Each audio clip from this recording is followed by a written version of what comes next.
If you want to make some fantasy picks on your favorite sports, check out Underdog Fantasy. It's all the rage, where you can choose higher or lower between 2 to 8 players, and you can win up to 325 times your entry. Use the code K100 at the Underdog Fantasy website, on the app, or at our personalized link, and you can receive up to $1,000 in bonus cash as well as a free pick.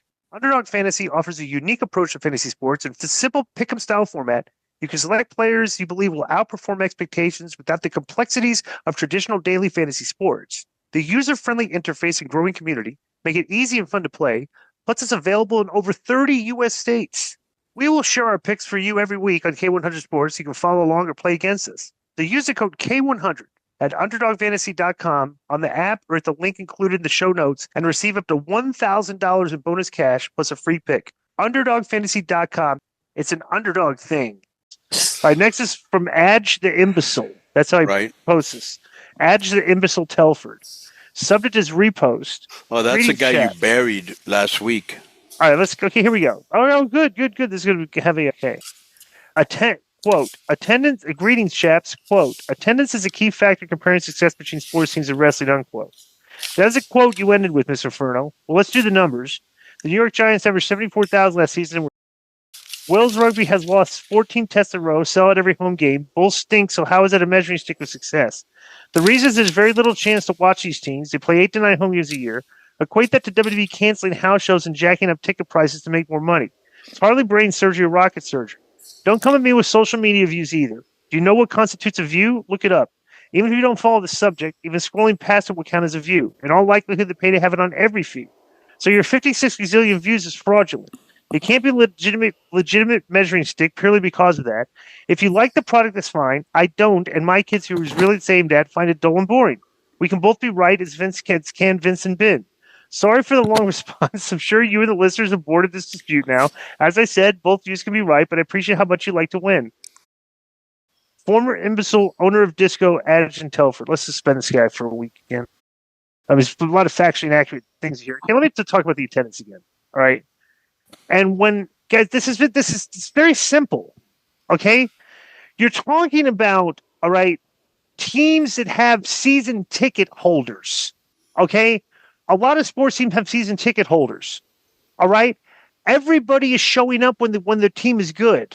All right, when the team is not performing well, you have this thing called no shows, where the people have just decided late in the year they're not going to bother to go to the show. This is very easily verifiable. You can see it with your own eyes. So trying to make this whole Russo and Ben are on this thing of attendance and revenue are not a measuring stick for thing. It's an absolute measuring stick because it's the only measuring stick you have between the two places. They both do live events for live fans.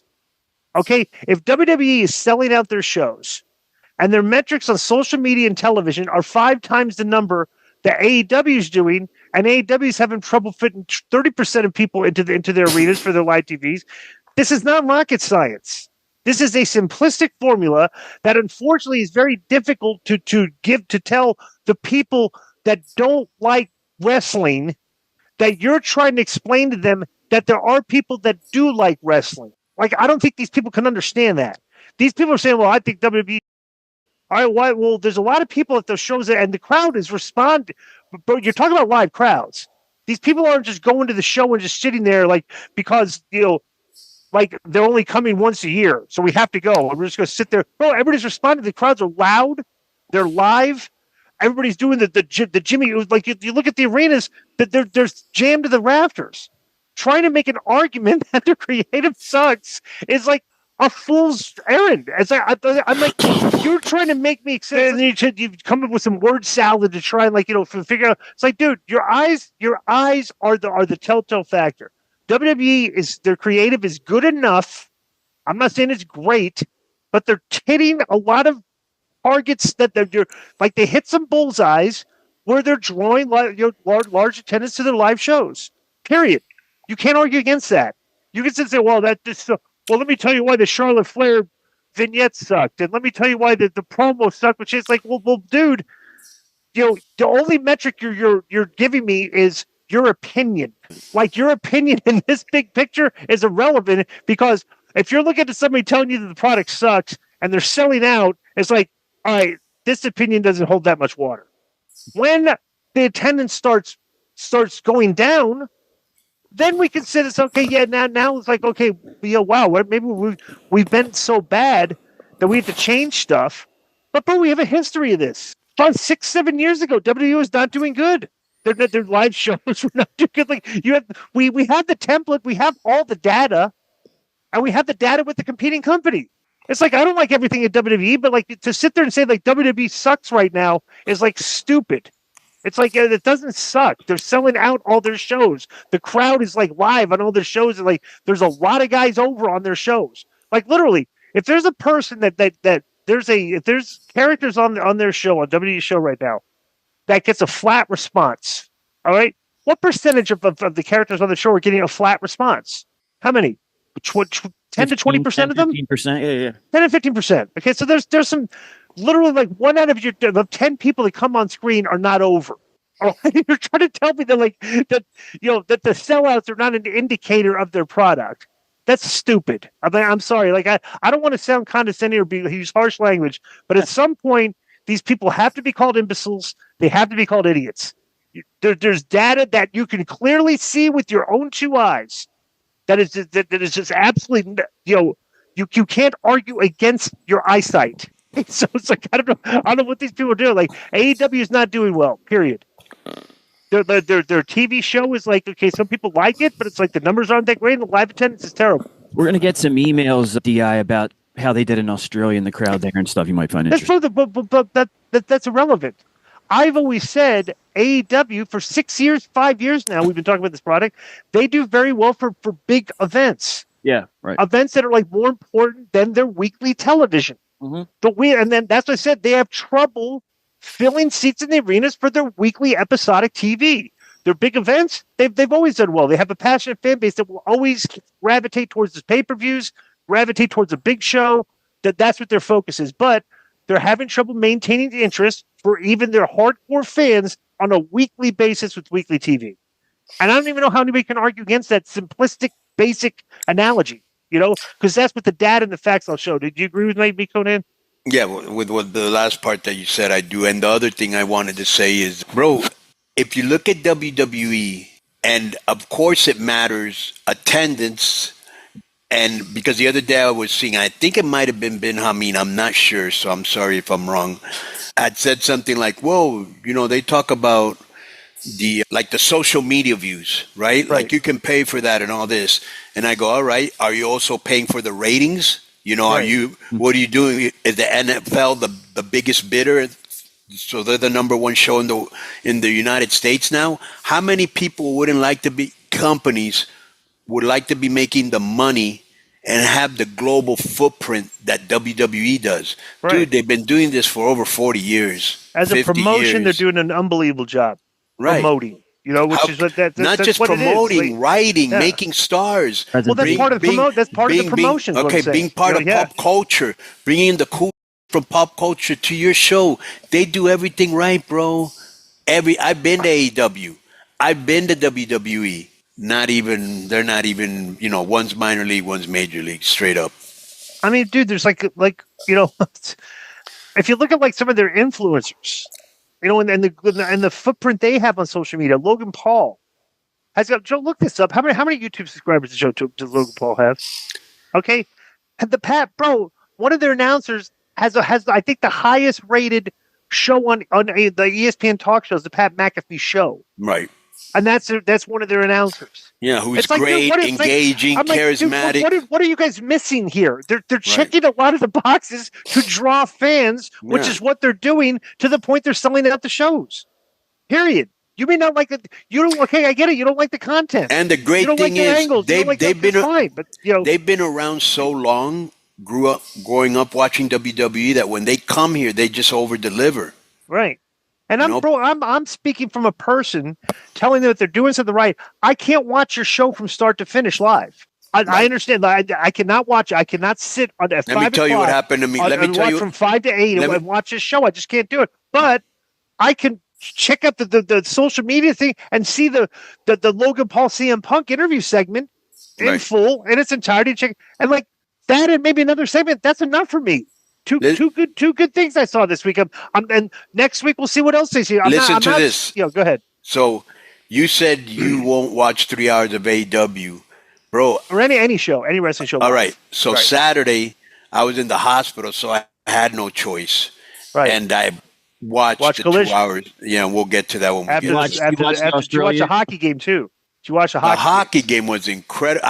What a great start. Yeah, we usually never text each other during a sports game, right? What a great spot to start the game with. Right. It's like there's a lot of, bro, even the general manager of the American team today said, they kind of the Trump stuff, we fed into it. They were insulting our country. They were booing they were booing us. So we fed off that. Yeah. And like right off the bat, the Kachuk brothers, to the hey, let's go. There's a story. The Kachuk brothers and JT Miller all had a group text and said, let's fight these guys. Let's beat them. They went out there. They said, their home turf. Bro, and they challenged them. And bro, you can't back down. No. This is like your country is like, you're just so when he says, hey, we're going to go, the guy has to say, okay, I have to go. I'm defending my country. And the Canadian's way bigger. Look at him. Look at him. He's, JT, this was the third fight. Mark Madden hated this, by the way. Why? I thought he was kidding. That's what made hockey, bro. The best part, you know what popped me the most? What? When the fight first starts, I want you to replay it, Joe. The refs holding everybody back. This is the third fight. This is the third. Try to find the first fight, Joe. Yeah. The refs holding everybody back like a school fight. You know what I'm saying? Like, let them go. And the thing was, too. No, this starts at 9 seconds into the game, so this is the first one, right? No, this is the third one. This is the third one. No, it starts 1 second in the game. The first 9 seconds, there have been 3 fights. You already saw gloves on the floor, and you were like, oh. Yeah. So it started off with the where'd it go? Oh, there it is. I got you. Yeah. So one of the Kachuk brothers, they fight. Yeah. The other Kachuk brother is yelling at the guy across the thing, "Hey, me and you are going next." Right. And so they said, so play it, Joe. Play with sound. Watch a ref. Play with sound. He moves the glove out of the way just in case. Right there. This we guy. Have no sound for this? Oh, this guy. Did you see him? Yeah. Yeah. Yeah, but this is a good, and you got to understand, okay? Hockey doesn't get very good ratings, all right? This is awesome ratings. And this was going head-to-head with the NBA. Like the NBA had their thing, they were doing their all-star stuff. So people like choosing, what am I going to watch? Bro, the NBA on Saturday was terrible. They were cheating. Right. NBA and Chris Paul gamed the whole. Did you see what they did? Yeah. So they had like this. It's like the equivalent of like an obstacle course. Yeah, but with you a have tire. You have to shoot 3-pointers. Right. Because they wanted to beat the clock, they just took the balls and chucked them off the thing. It didn't waste the time going through the shooting motion. Right. And people go. So they got to the bench and the guy brought over the rules and said you have to make an attempted shot. And then they showed them that they got disqualified. Yeah. So the NBA guys are cheating the skills competition. And bro, here we are, we're fighting Canadians I saw the NBA on Friday. I saw the NBA on Friday. Yeah. Which might have been the Rising Stars. Right, with no deep if you're gonna be a rising star, key name star. We're all the stars. It's so brutal. Right. Then the skills competition is tumbleweeds and crickets inside of tumbleweeds. Doesn't mean it's like the NFL skill thing, right? Right. Where you're like, oh wow, he threw a football through a tire. Right. And so that was terrible. Then I saw the celebrity game. Again, key word, celebrity. Right. Bro, I spent the whole day in my hospital to myself going, who? Right. Who the is this? Right. And then the All-Star game, it is what it is. It's nothing anymore. Right. Bro, I propose, just like they're doing with the NHL, this is... This is one-off, though. They're going to do this every 4 years, but it's great. Bro, okay, imagine... let me just say this. Imagine the atmosphere in TD Garden on Thursday. Oh, yeah, it's going to be unbelievable. It's going to be unbelievable, right? The Canadians are probably going to come out they're probably going to fight again this summer. Right. Yeah. So what I would do in the NBA, just real quick, is I would have like the top 6 teams from FIBA or top 8 teams from FIBA in the world. Right. Uh-huh. First day, you do the playoffs. The second day, you do the semis. And then the third day, which is the All-Star game. Yeah. Right? Yeah. You play the best team in the world plays the United States, or Giannis and Wemby like this. They'd like USA versus the World All Stars. Exactly. There's enough of World All Stars right now. These guys are like, bro. Actually, that's probably the better team. Right, the world guys, you got Jokic and Luka, and it's like you got the two best players. Led by, Jokic and who Luka, would have ever thought this 10 years ago? Listen to this. Ready? Yeah. Led by 2 French players. Yeah, right. Yeah, Joka, Lukic, Wemby. Who else are foreign? Like, bro, there's tons of foreign. Yeah, great. And a whole bunch from Canada, because they're like, they sneaky look like Americans, but they're not. But there's a lot of Canadian actors. But the one thing it does basketball, is makes interest. Right. Nobody's interested in the current format at all. Right. Yeah. Once you guys texted about that, I was like, oh, U.S. Canada, that sounds fun. And I put it on. And I'm sure that was happening to a lot of people. Friends were texting friends saying, yo, you got to put this game on, Bro, but just to see it in real time, when you do not expect that, because the last time we beat Canada was like in 1996, and I loved it because we were in WCW, and we made every Canadian person their life a living hell for about a week. So let me tell you the next. Right. Yeah. Let's go. We're spending a lot of time on these questions, so we're going to have a lot of long YouTube clips here. Yo, what's up?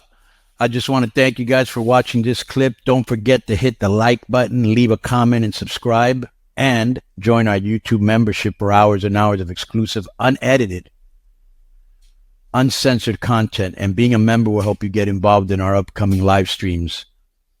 Thank you for your support. Thank you for riding with us. I know you got a lot of other podcast choices, be it wrestling or other ones. And thank you for picking us. Boom.